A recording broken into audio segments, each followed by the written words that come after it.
শোনো, তোমাকে বলেছি না পড়াশোনা করে বই খাতা গুছিয়ে রাখবে। মা, কালকে মামার বাড়ি খুব মজা হবে বলো। মা কোথায়? এসো না, খুব মজা হবে। বছরের এই একটা দিনই তো সবাই আসে বলে সবার সাথে দেখা হয়। মা, কালকে ঠাকুরমশাই কটার সময় আসবে? আমি তো 8টায় আসতে বলেছি, একটু দেরি তো হতেই পারে। আর মামা বাড়ি কখন যাবে? প্রতিবার যেমন যাই, বোনকে স্কুল থেকে নিয়ে সোজা মামা বাড়ি। কেন, তুই যাবি নাকি?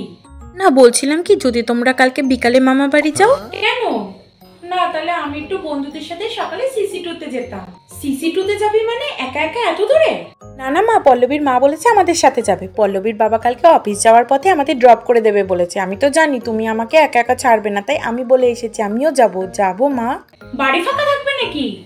তুমি তো আমাকে কোথাও যেতে দাও না, যাই না। আচ্ছা ঠিক আছে, যাস। ইয়েস। তাহলে কালকে কখন বেরোচ্ছিস তোরা? 10:30টার মধ্যে ওদের বাড়িতে ঢুকতে হবে। পল্লবীর মা বলেছে 10:30টার মধ্যে যে না ওদের বাড়িতে পৌঁছাতে পারবে তাকে রেখে চলে যাবে। মা, কালকে কি তাহলে আমরা মামা বাড়ি যাব না? সকালটা হতে দাও শোনো, কে কোথায় যাবে সেটা তো আমি ডিসাইড করব, কিন্তু তার আগে কতগুলো কাজ সেরে নিতে হবে। কি শোনু, তুমি আমার সাথ দেবে তো? ওকে। আপাতত ঠাকুর মশাইকে ফোনটা দিয়ে শুরু করি। হ্যালো ঠাকুরমশাই, বলছিলাম কালকে 8টার পুজোটা যদি আপনি 11টায় করে দেন, আপনার কি তাহলে খুব অসুবিধা হবে? আচ্ছা আচ্ছা, ঠিক আছে।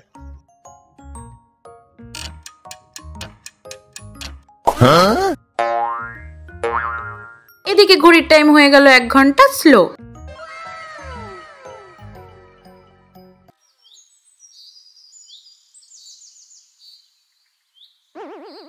মাত্র 6টা বাজে, ঠিক আছে একটু ঘুমিয়ে নি। মাত্র 7টা বাজে, কিন্তু বাইরের আলো দেখে তো 7টা বাজে বলে মনে হচ্ছে না। 8টা বেজে গেছে। কি রে, এত বেলা করে উঠলি যে? ঠাকুর মশাই চলে এসেছে নাকি? না না বাবা, এখনো আসেনি। ঠিক আছে, আমি তাহলে স্নান করতে যাচ্ছি।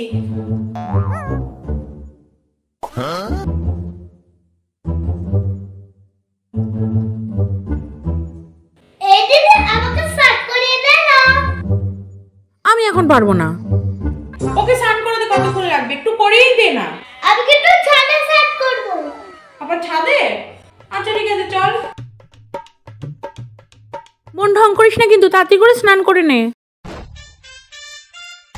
আমি একটু খেলে নিই, পরে স্নান করছি। তাড়াতাড়ি আয় কিন্তু, এমনি আমার দেরি হয়ে গেছে। চল শ্বেতা, চল। চল যা এবার মার কাছে, ও তো আমার দেরি করে দিল। মা দেখো, দিদি আমাকে এইভাবে পাঠিয়ে দিল তোমার কাছে। ঠিক আছে শোনো, তুমি কি ওই ঘরে জামা কাপড় পরো, পুজো হয়ে গেলে আমি তোমায় শাড়ি পরিয়ে দেবো। কি গো মা, এখনো তো ঠাকুর মশাই আসলো না?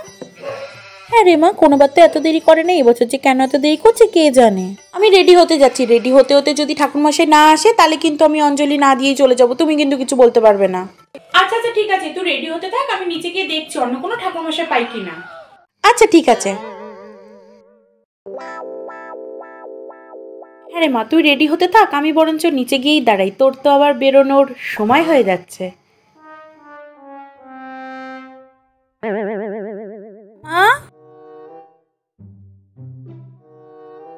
এই বোন, মা কোথায় রে? মাটা নিচে ঠাকুর মশাই খুঁজতে গেছে। এখনো আসেনি? এইদিকে তো 10টা 10 হয়ে গেছে, মা আসলে বলিস আমি বেরিয়ে গেছি।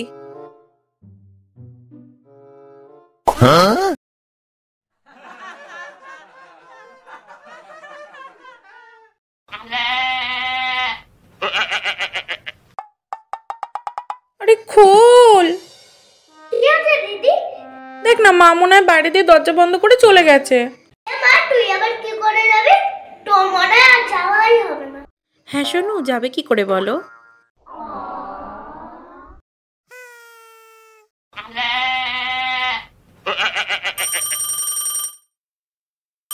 হ্যাঁ বল। তুই বেরিয়ে গেছিস? না না, বাড়িতে। তোরা কি বেরোচ্ছিস? না রে, আমাদের গাড়িটা পাংচার হয়ে গেছে, ঠিক হয়ে গেলে তোকে ফোন করছি, তুই বেরোস। আচ্ছা ঠিক আছে। ইয়েস। Thanks for watching.